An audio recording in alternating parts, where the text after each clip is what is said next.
اخرتها ايه لو الواحد فينا استسلم لشهوة رديئة جواه، شهوة كلام، شهوة جسد، شهوة اكل، شهوة فلوس، ايا كانت. اخرتها ايه؟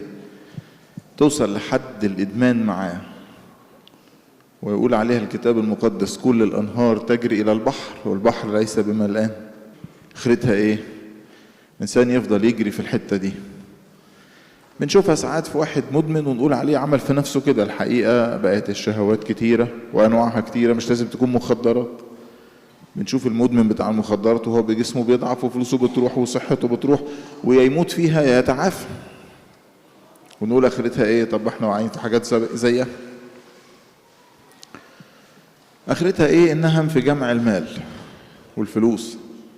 أنا عارف مبقاش في مال دلوقتي نجمعه لكن في ناس بتعرف تعمل ده وبتهتم بيه.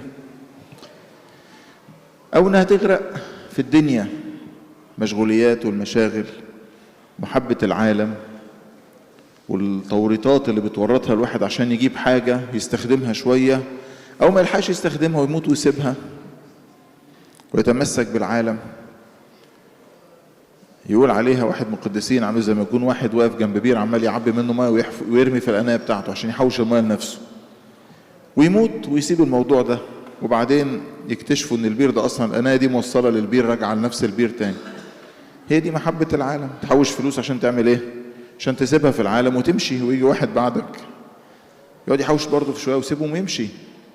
هي كده، هي كده. اخرتها ايه؟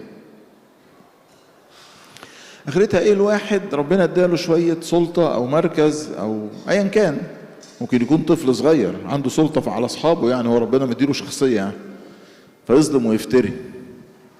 او اب في بيتهم او مدير في شغلانه.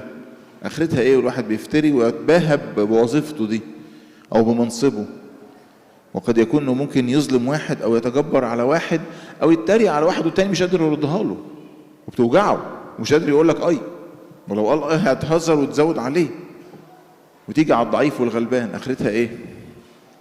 ومش حاسس بيه.